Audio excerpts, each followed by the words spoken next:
Hola, soy Elena, y mi esposo me echó de mi propia casa de campo junto con mis hijos, diciéndome que su mamá necesitaba descansar de los nietos. Esa fue la frase exacta que usó, con una frialdad que me congeló el alma. En ese instante, parada en la terraza que mi papá construyó, me di cuenta de que mi matrimonio no era más que una ilusión. ¿Alguna vez te han hecho sentir como una extraña en tu propio hogar? Antes de contarte la cara que puso Andrei 10 días después, cuando volvió gritando, ¿estás loca? Déjame un comentario diciéndome desde dónde me estás viendo y suscríbete al canal. Créeme, no querrás perderte lo que pasa cuando una mujer silenciada por fin encuentra su voz. Todo sucedió en una tarde de sábado que parecía perfecta. El sol caía sobre los jardines impecables y la piscina brillaba como un zafiro. Mis hijos, de 4 y 6 años, corrían descalzos por el césped. Sus risas eran la única música que se escuchaba. Estábamos en la casa de campo que heredé de mis padres, mi refugio, el lugar donde guardaba los recuerdos más felices de mi infancia. Pero esa paz se rompió cuando mi suegra, Cristina, se quejó del escándalo. Andrei, sin siquiera mirarme, se acercó y me dijo, «Elena, haz las maletas, las tuyas y las de los niños. Mamá necesita paz, se merece un descanso de tanto ruido». No fue una sugerencia, fue una orden. Y detrás de él, Cristina me miraba con una pequeña sonrisa de victoria, una que yo ya conocía demasiado bien. Sentí cómo la sangre se me helaba en las venas. La humillación fue tan profunda que me dejó sin aire. No podía creer que el hombre con el que había construido una familia me estuviera expulsando de mi propio santuario para complacer a su madre. Lo peor fue ver la confusión en los ojos de mis pequeños. Mi hijo mayor me preguntó, «Mami, ¿nos portamos mal?» ¿Cómo le explicas a un niño que su padre prefiere la tranquilidad de su abuela a la presencia de sus propios hijos? Mientras subía a empacar sus pequeños trajes de baño y sus juguetes, sentía la mirada de Cristina clavada en mi espalda, juzgándome, disfrutando de su poder. Cada prenda que metía en la maleta se sentía como una palada de tierra sobre el ataúd de mi matrimonio. Esto no era nuevo, claro. Era la culminación de años de pequeñas traiciones. Desde que nos casamos, la opinión de Cristina pesaba más que la mía. Ella decidía el color de las paredes de nuestra casa, criticaba mi forma de criar a los niños y organizaba cenas en la finca sin siquiera consultarme, como si yo fuera una simple invitada. Y Andrei siempre lo permitía. «No seas exagerada, Elena. Solo quiere ayudar», me decía cada vez que yo intentaba poner un límite. Su lealtad no estaba conmigo, ni con la familia que habíamos formado. Estaba con su madre. Yo había dejado mi carrera de arquitectura en pausa para dedicarme a nuestros hijos, y poco a poco me había vuelto invisible, una figura decorativa en mi propia vida, sin voz ni voto. El viaje de regreso a la ciudad fue un silencio sepulcral, roto solo por los susurros de mis hijos en el asiento trasero. Yo conducía con la vista fija en la carretera, pero en mi mente solo veía la imagen de Andrei y su madre, parados en el porche, despidiéndonos como si fuéramos una visita molesta. Cada kilómetro que nos alejaba de esa casa se sentía como un desgarro. Vi la imponente entrada de la finca hacerse pequeña en el espejo retrovisor hasta desaparecer, y con ella se fue la última pizca de esperanza que me quedaba.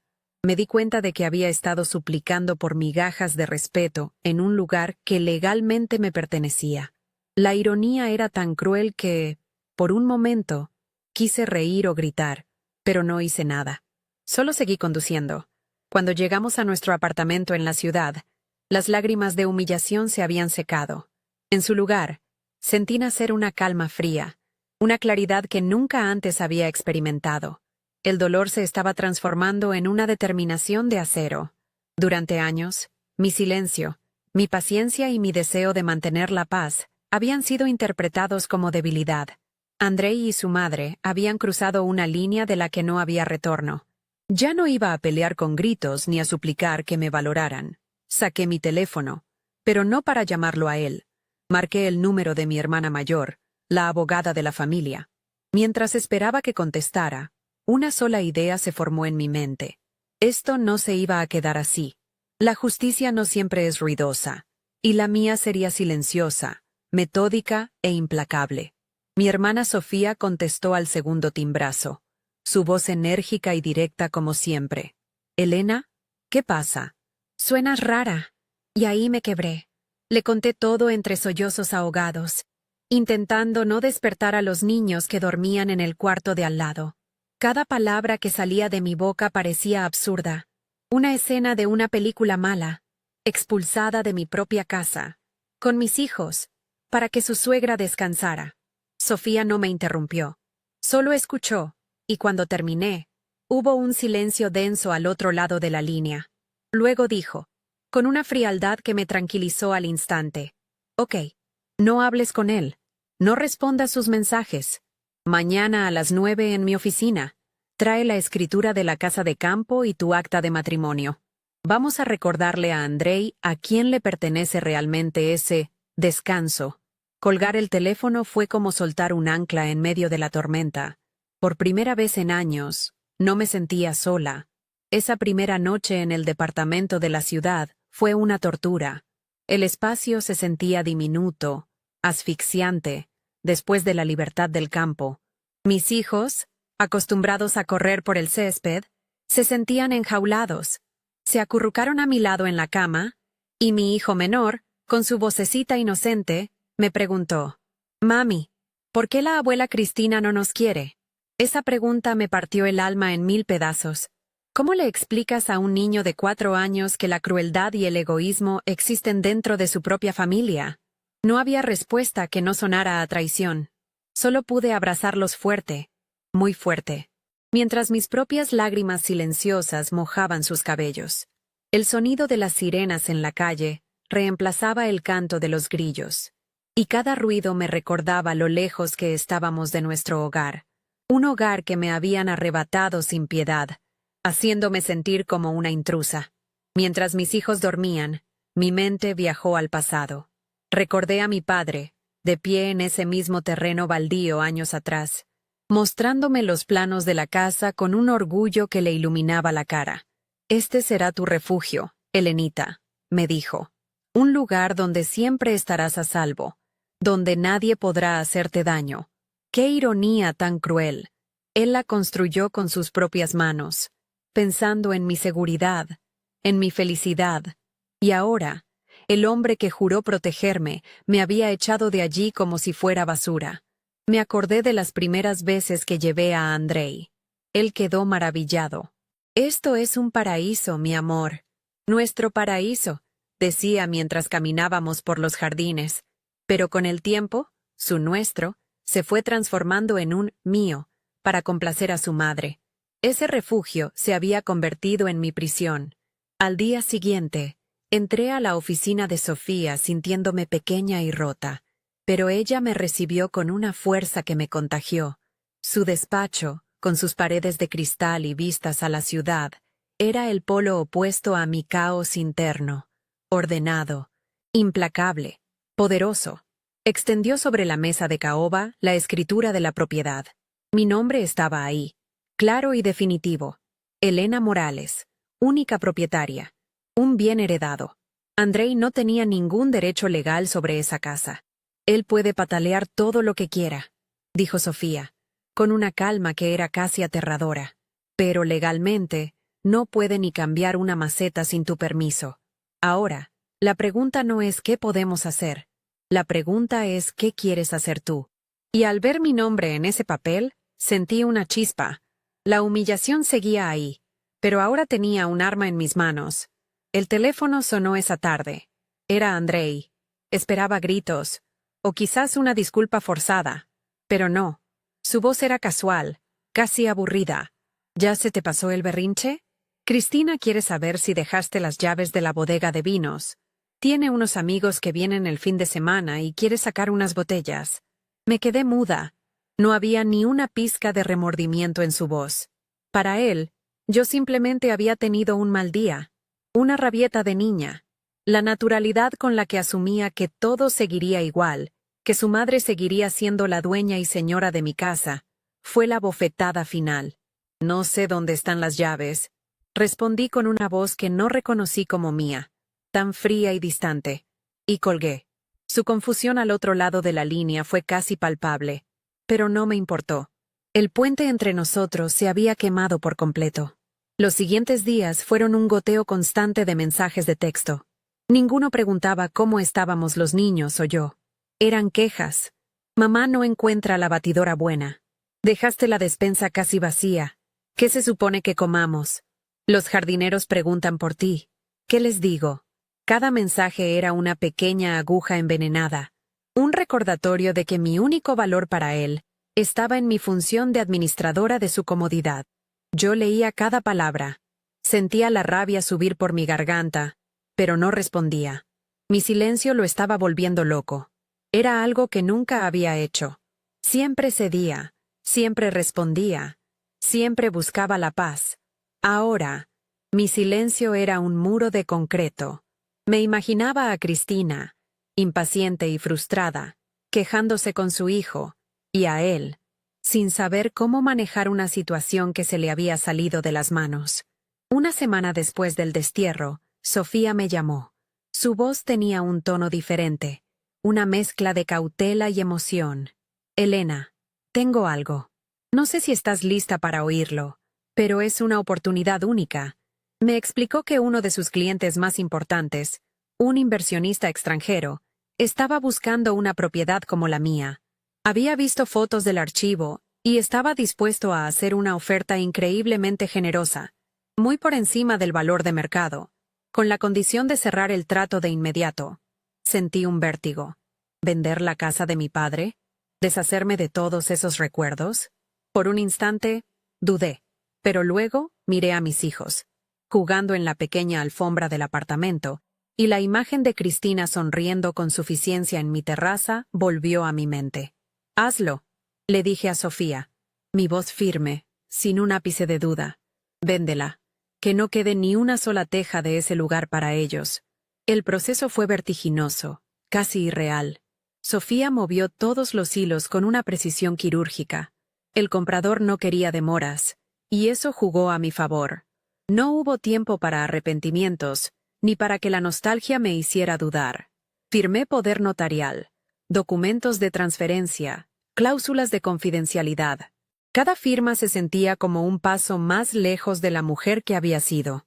Mientras mi mano trazaba mi nombre en la línea punteada del contrato de venta final, sentí una extraña mezcla de pánico y liberación. Estaba quemando mi pasado hasta los cimientos, pero de las cenizas, algo nuevo estaba a punto de nacer. Sofía me miró por encima de sus lentes. Asintió levemente y dijo: «Ya no hay vuelta atrás. Elena, eres libre». Y esa palabra, libre, resonó en el silencio de su oficina como una campana. Los siguientes 2 días fueron una coreografía legal perfectamente ejecutada. Sofía se encargó de todo: el pago de impuestos, la transferencia bancaria, la coordinación con los nuevos propietarios. Yo me concentré en mis hijos, en crear una burbuja de normalidad para ellos en medio del caos. Jugamos en el parque, horneamos galletas en la diminuta cocina del apartamento y vimos películas acurrucados en el sofá. Mientras tanto, en mi teléfono, los mensajes de Andrei seguían llegando, cada uno más irritante que el anterior. «¿Por qué no contestas? Mamá dice que las rosas del jardín se están secando. ¿Llamaste al jardinero o no?» Leía sus palabras y sentía una distancia abismal. Él seguía viviendo en un mundo que, para mí, ya no existía. Estaba hablando con un fantasma, y aún no lo sabía. Una noche, mientras los niños dormían, abrí una caja vieja buscando unos documentos y encontré una foto. Éramos mi padre y yo, sonriendo, el día que terminaron de construir la piscina. Yo tenía unos 10 años y él me sostenía en sus brazos, orgulloso. El dolor me golpeó con la fuerza de una ola. Estaba vendiendo su sueño, el refugio que construyó para mí. Las lágrimas corrieron por mis mejillas, silenciosas y amargas. ¿Estaba traicionando su memoria? ¿Estaba destruyendo el único legado tangible que me quedaba de él? Me abracé a mí misma, temblando. Pero entonces, recordé la sonrisa de Cristina, la frialdad de Andrei, la confusión en la cara de mis hijos. Y entendí. Mi padre construyó esa casa para mi seguridad, para mi felicidad. Y en ese momento, mi felicidad y la de mis hijos no estaba allí. Estaba en cualquier otro lugar lejos de ellos. Sequé mis lágrimas. No era una traición, era supervivencia. La confirmación de mi decisión llegó en forma de un nuevo mensaje de Andrei. Este no era una queja, era una orden. Elena, mamá ha decidido celebrar su cumpleaños en la finca el próximo sábado. Será algo grande, unos 50 invitados. Necesito que me envíes la lista de proveedores del catering que usamos para el bautizo de Leo y que te asegures de que la bodega esté bien surtida. Y habla con los de la limpieza para que dejen todo impecable. Lo leí 2, 3 veces. La arrogancia, la absoluta certeza de que yo seguiría siendo su asistente personal, su administradora gratuita, me revolvió el estómago. Estaba planeando una fiesta para su madre en la casa de la que me había echado. Esa fue la última gota de duda que me quedaba. Respondí por primera vez en días. Un simple y frío. No puedo ayudarte con eso. Su respuesta fue inmediata. ¿Qué significa eso? Deja el drama y haz lo que te pido. No volví a contestar. Al día siguiente, Sofía me llamó. Ya está hecho, dijo. El dinero está en tu cuenta. Los nuevos propietarios tomaron posesión esta mañana. El primer paso fue cambiar todas las cerraduras y el sistema de seguridad. Colgué y sentí que el aire volvía a mis pulmones por primera vez en una semana. No sentí alegría, ni siquiera satisfacción, solo una inmensa, abrumadora calma. Era el silencio después de la batalla, el final de una guerra que ni siquiera sabía que estaba peleando. Abrí la aplicación del banco en mi teléfono. El número que vi en la pantalla me hizo temblar. No era solo dinero, era independencia. Era la oportunidad de construir un hogar real para mis hijos, un lugar donde nadie podría volver a hacernos sentir como extraños. Un lugar que sería verdaderamente nuestro. Esa misma tarde, mientras mis hijos hacían la siesta, comencé a buscar una nueva vida. Hice una lista de barrios, colegios, parques. Llamé a una agente inmobiliaria y le describí la casa de mis sueños. No una mansión, sino un hogar. Un lugar con un jardín para que los niños corrieran, con mucha luz y una cocina donde hornear galletas sin que nadie nos criticara. Un santuario. Por primera vez en años, sentí la emoción de diseñar mi propio futuro. No el que Andrei o su madre esperaban de mí, sino el que yo quería. La arquitecta que había puesto en pausa su carrera estaba despertando. Y su primer proyecto era reconstruir su propia vida, ladrillo por ladrillo, sobre una base sólida de respeto propio y dignidad. Pasaron 3 días más en un silencio casi total por parte de Andrei. Supuse que estaría furioso por mi falta de cooperación, pero demasiado orgulloso para insistir. Me imaginé que él y Cristina habrían ido a la finca para empezar a planear su fiesta. El 10º día desde que me echaron, yo estaba en el suelo de la sala, construyendo una torre de bloques con mis hijos. Afuera, el sol comenzaba a ponerse. De repente, mi teléfono empezó a vibrar sin parar. Eran llamadas perdidas de Andrei, una tras otra. Luego, un aluvión de mensajes de texto llenos de signos de exclamación y mayúsculas. ¿Qué demonios hiciste? Las cerraduras no funcionan. Hay gente extraña en la casa. Y el último, voy para allá. Más te vale tener una explicación. Leí los mensajes. Apagué el teléfono y miré a mis hijos. Es hora del baño, les dije con una sonrisa serena. La tormenta estaba a punto de llegar, y yo, por primera vez, estaba lista para recibirla. No apagué el teléfono por miedo, sino por convicción. Era un acto simbólico, un gesto para mí misma. Estaba desconectando su caos de mi paz. Mientras el agua de la tina corría para bañar a los niños, el eco de sus gritos escritos en mayúsculas se desvanecía. Mis hijos chapoteaban y reían, ajenos a la guerra que estaba a punto de estallar en nuestra puerta. Los sequé con toallas suaves, les puse sus pijamas y los arropé en sus camas. Les leí un cuento sobre un pequeño zorro que construía su propia madriguera, lejos del bosque ruidoso. Sus respiraciones se hicieron profundas y rítmicas, y al verlos dormir, sentí una oleada de certeza. Todo lo que estaba haciendo, cada decisión dolorosa, era para proteger esa paz, para asegurar que nunca más nadie pudiera perturbar su sueño con su egoísmo. Una vez que se durmieron, la quietud del apartamento se volvió densa, casi palpable. No había grillos ni el susurro del viento entre los árboles, solo el zumbido distante de la ciudad. Caminé hacia la mesa del comedor, el único mueble grande que teníamos además de las camas. Sobre ella, había dejado una carpeta de cuero que Sofía me había entregado esa misma mañana. La abrí con un cuidado casi ceremonial. Dentro estaban los documentos que representaban mi nueva vida, la copia del contrato de venta de la finca, el comprobante de la transferencia millonaria a mi cuenta personal, y los papeles de la demanda de divorcio que mi hermana había redactado. Cada hoja se sentía pesada, no de papel, sino del peso de años de silencio. Eran mis armas, mi escudo, mi declaración de independencia. Me preparé una taza de té, mis manos firmes. Mientras esperaba que el agua hirviera, miré por la ventana. Las luces de la ciudad parecían estrellas caídas. Recordé la inmensa oscuridad del campo, una oscuridad que antes me daba paz, pero que en los últimos años se había vuelto opresiva, llena de sombras y secretos. Este pequeño apartamento alquilado, con sus paredes finas y sus vistas a otros edificios, se sentía más como un hogar que esa mansión vacía. Aquí no había juicios en cada esquina, ni la presencia fantasmal de mi suegra decidiendo el lugar de cada cojín. Aquí, por primera vez en una década, yo era la única dueña de mi espacio, de mi tiempo y de mis decisiones. Y esa sensación era más valiosa que cualquier propiedad de lujo. El sonido agudo de unos neumáticos frenando bruscamente en la calle de abajo me sacó de mis pensamientos.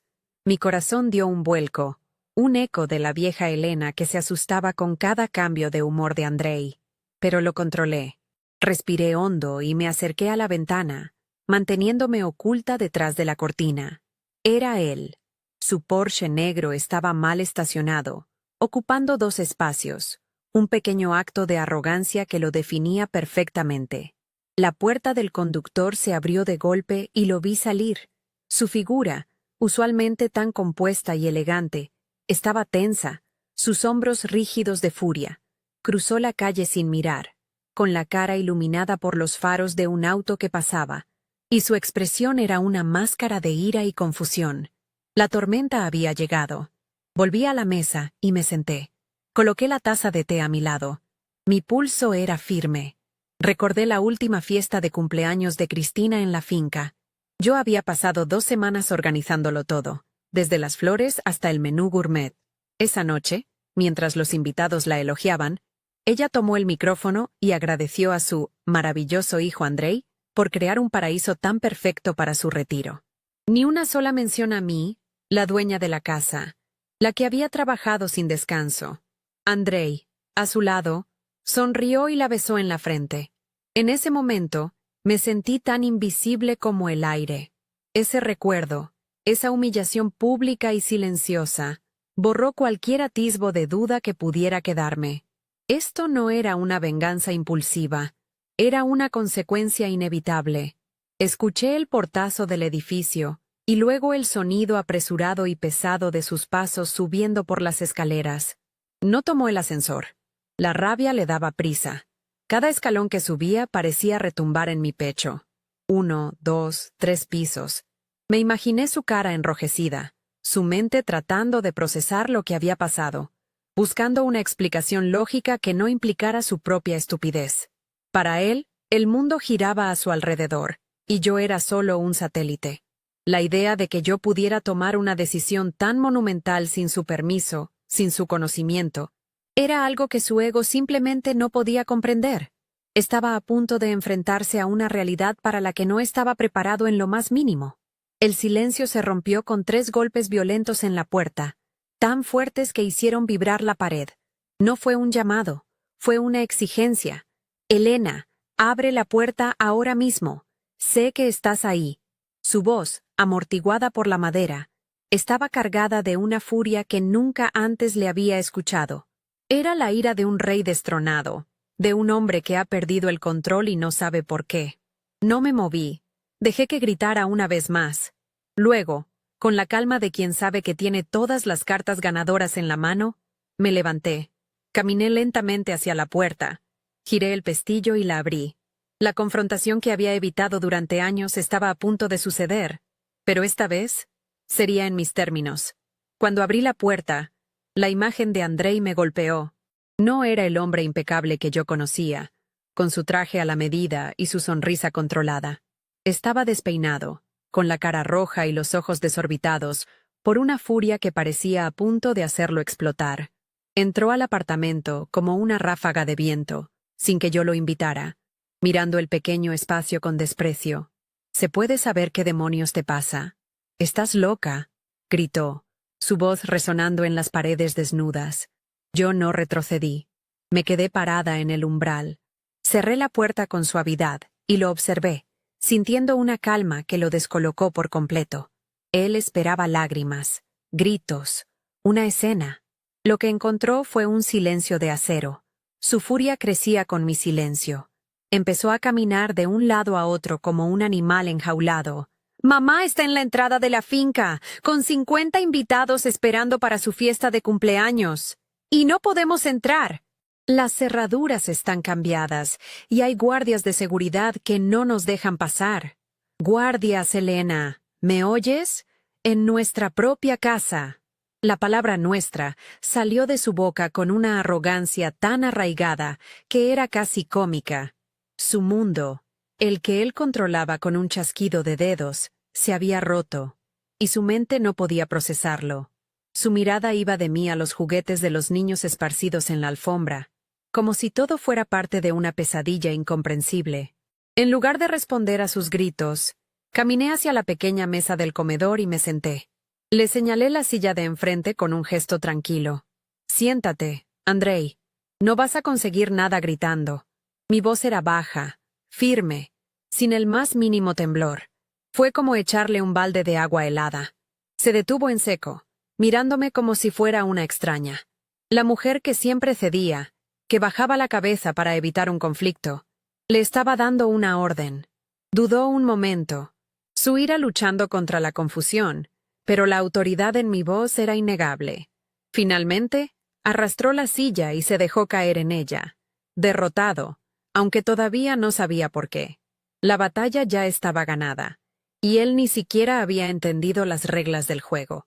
Dejé que el silencio se asentara por un momento, un silencio denso, cargado. Luego, empujé lentamente la carpeta de cuero que estaba sobre la mesa hacia él.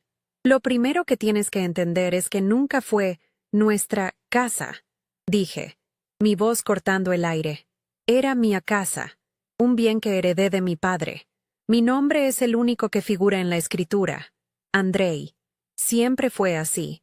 El problema es que tú y tu madre se pusieron tan cómodos que se les olvidó a quién le pertenecía realmente». Vi el primer destello de verdadero pánico en sus ojos. La comprensión legal de lo que esas palabras significaban. Con manos temblorosas, abrió la carpeta. Lo primero que vio fue la copia del contrato de compraventa. Sus ojos recorrieron las cláusulas hasta detenerse en la cifra final. Un número con tantos ceros que parecía irreal. Su boca se abrió, pero no salió ningún sonido. Levantó la vista del papel. Sus ojos desorbitados fijos en mí. «¿Vendiste?», susurró, la voz rota por la incredulidad. «¿Vendiste la finca?». Asentí lentamente, sin apartar la mirada. «La vendí esta semana», confirmé con una frialdad que me sorprendió a mí misma. «Los nuevos propietarios tomaron posesión esta mañana. Así que supongo que sí. Esos guardias de seguridad que conociste trabajan para ellos. Ya no tienes nada que hacer allí». El color desapareció por completo de su rostro, dejándolo con una palidez mortal. Pasó las páginas con una desesperación creciente, como si buscara una cláusula oculta que anulara todo. Encontró el comprobante de la transferencia bancaria, la suma millonaria depositada en una cuenta que estaba únicamente a mi nombre. Y debajo de todo, el golpe final, los papeles de la demanda de divorcio. La palabra divorcio, en mayúsculas en la parte superior del documento, pareció succionar el último aliento de sus pulmones. Se reclinó en la silla, completamente vencido. ¿Por qué? Logró decir, su voz apenas un hilo. ¿Por una pelea estúpida? ¿Por un fin de semana? Su total incapacidad para comprender la magnitud de su traición era la prueba final de que había tomado la decisión correcta. Lo miré, y por primera vez en años, no sentí ni dolor ni rabia, solo una lástima vacía. No fue por un fin de semana, Andrei. Fue por cada vez que dejaste que tu madre me humillara en mi propia casa. Fue por cada decisión que tomaste sin consultarme. Fue por hacerme sentir invisible. Fue por echarme a la calle con mis hijos para que tu madre pudiera descansar. Hice una pausa y luego pronuncié las palabras que sellaron nuestro final. Ella quería paz, ¿recuerdas? Pues ya la tiene. Ahora tendrá todo el descanso del mundo, en un lugar que no es el mío. Espero que su tranquilidad haya valido el precio de tu matrimonio y de tu estilo de vida. El hombre arrogante y poderoso que me había expulsado de mi hogar se había desmoronado. Frente a mí solo quedaba un hombre roto, ahogándose en las consecuencias de su propia crueldad. Se fue sin decir una palabra más. Ni siquiera se atrevió a mirarme a los ojos. Simplemente se levantó, recogió la carpeta con los documentos y salió del apartamento, cerrando la puerta con una suavidad que me pareció más desoladora que cualquier portazo. Escuché sus pasos lentos bajando las escaleras, el sonido de un hombre que no solo había perdido una casa, sino el control total de su universo. Cuando el motor de su Porsche se encendió y se alejó en la noche, me acerqué a la puerta y eché el cerrojo. Ese simple clic fue el sonido más liberador que había escuchado en mi vida. Fui a la habitación de mis hijos. Los besé en la frente y me senté a su lado, observando cómo dormían. El silencio del apartamento ya no era tenso, era pacífico. Era el sonido de mi nueva vida comenzando. No volví a saber de él directamente. Las semanas que siguieron fueron un torbellino de actividad constructiva. Con una parte del dinero de la venta, compré una casa en un barrio tranquilo de la ciudad, una de esas con un pequeño jardín trasero y un gran roble que daba sombra. No era una mansión ostentosa, pero cada rincón se sentía como un hogar de verdad. Mientras desempacaba nuestras cosas, encontré mis viejos libros de arquitectura. Los abrí, y el olor del papel me trajo de vuelta a la mujer que era antes de casarme, la que soñaba con diseñar espacios que hicieran feliz a la gente. Mis hijos corrían por el césped. Sus risas llenaban el aire. Por primera vez en años, no había nadie juzgando si hacían demasiado ruido. Nadie me decía cómo debía sentirme o qué debía hacer. Era simplemente yo, reconstruyendo mi mundo, ladrillo por ladrillo. La historia de la fiesta de cumpleaños de Cristina me llegó a través de Sofía, quien la escuchó de un colega cuyo primo era uno de los invitados. Fue una humillación pública y épica. 50 personas de la alta sociedad, vestidas de gala, esperando frente a un portón de hierro forjado que nunca se abrió. Cristina, con su vestido de diseñador, intentando llamar a Andrei, quien no contestaba porque estaba en mi apartamento enfrentándose a su nueva realidad. Los invitados, confundidos al principio, luego irritados, se fueron marchando poco a poco, murmurando entre ellos. La historia corrió como la pólvora. La gran matriarca, que presumía de su finca de descanso, había sido expuesta como una simple invitada de largo plazo en una casa que nunca fue suya. Su estatus, construido sobre mi herencia, se derrumbó esa noche frente a todos sus amigos. Las consecuencias para Andrei fueron igual de devastadoras, aunque más silenciosas. Gran parte de su imagen profesional y social se apoyaba en esa finca. Cerraba negocios jugando al golf en el club cercano, organizaba cenas para clientes importantes junto a la piscina y proyectaba una imagen de éxito que no le pertenecía.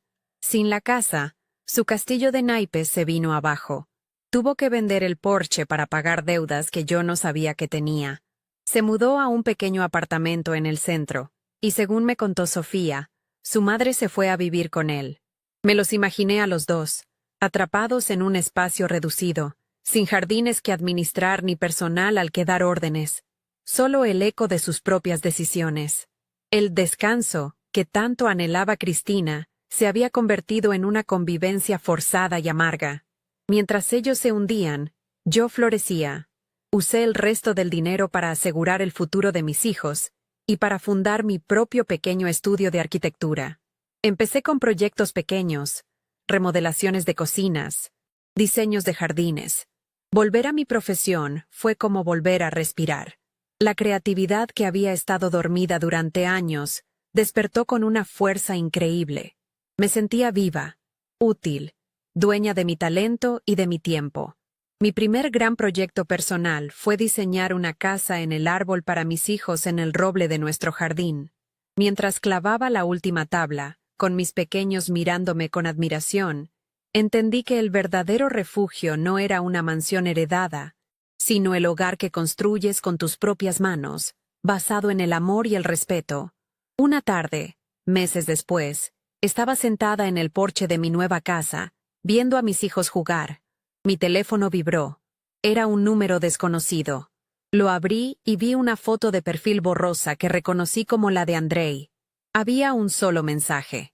Lo siento. No había excusas, ni explicaciones, solo esas dos palabras.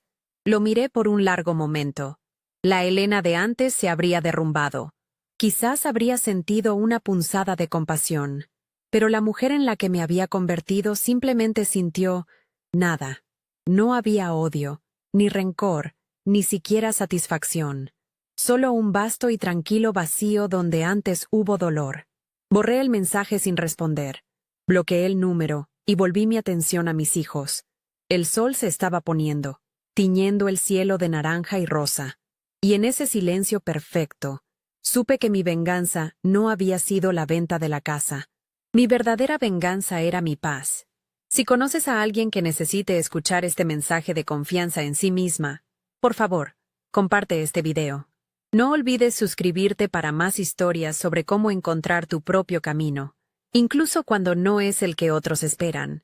Gracias por escuchar. Lo que aprendí en todo este proceso es que un hogar no se mide en metros cuadrados ni en el valor de la propiedad. La finca de mi padre era un palacio, pero se había convertido en una jaula dorada donde mi voz no tenía eco. Mi verdadero hogar es este lugar pequeño, con sus paredes imperfectas y el sonido de las risas de mis hijos rebotando en cada rincón.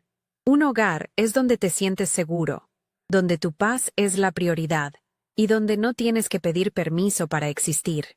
A veces, tenemos que destruir la idea que teníamos de un refugio para poder construir uno de verdad, uno que nos proteja el alma y no solo el cuerpo. Es un lugar que se construye con respeto, no con ladrillos. También descubrí el inmenso poder que hay en el silencio. Durante años, intenté explicar, discutir, suplicar para que me entendieran, para que me valoraran. Mis palabras se perdían en el viento. Se topaban con la indiferencia de Andrei y el desdén de su madre. Pero cuando dejé de hablar y empecé a actuar, el mundo entero se detuvo a escuchar. Mi silencio fue más elocuente que cualquier grito. Fue en esa quietud donde encontré mi fuerza y tracé mi plan. Para cualquiera que se sienta invisible, que sienta que su voz no importa, a veces la respuesta no es gritar más fuerte, sino dar un paso atrás en silencio y dejar que tus acciones demuestren tu verdadero valor.